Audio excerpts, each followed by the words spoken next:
discuss about how many kg of yarn will be in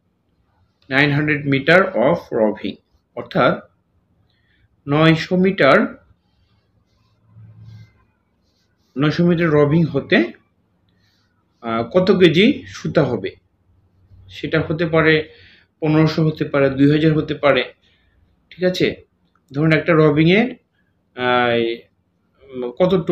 কত metre রবিং থাকে একটা মানে একটা রবিং পূর্ণ রবিং এ ধরুন 1800 মিটার হতে পারে হ্যাঁ 1500 মিটার হতে পারে 2000 মিটার হতে পারে তো এটা থেকে আসলে একটা কৌতূহল জাগে যে এটার থেকে আমার কত কেজি সুতা হবে হ্যাঁ এটা বের করতে হলে আসলে কি করতে হবে তো 900 মিটার রবিং হতে কত কেজি সুতা হবে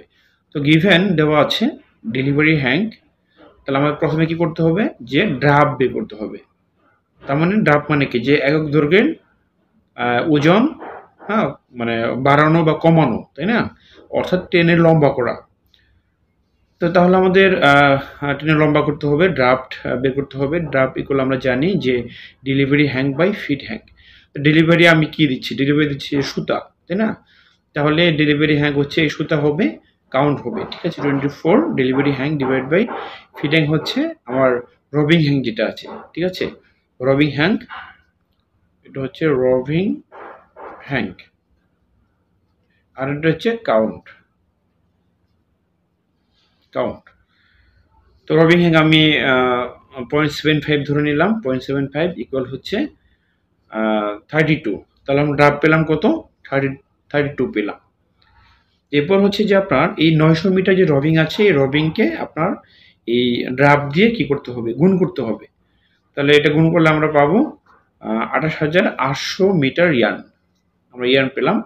তো এই 28800 মিটার ইয়ার্নকে আমরা কিভাবে কেজিতে নিব ঠিক আছে কিভাবে আমরা কেজিতে নিতে পারি তাহলে 28800 ইন্টু হচ্ছে 1.0936 ডিভাইড বাই 840 ইন্টু হচ্ছে কাউন্ট ইন্টু হচ্ছে 2.2046 তাহলে কেজিতে আসবে যদি এটাকে আমরা পুরোটাকে ক্যালকুলেশন করি তাহলে আমরা পাবো 0.7086 কেজি ঠিক আছে তাহলে আমরা এত কেজি আমরা মানে পেলাম তাই না 28800 মিটার সুতার মধ্যে সুতার ওজন হচ্ছে 0.7086 কেজি তাহলে আমরা পেলাম 900 মিটার রবিং হতে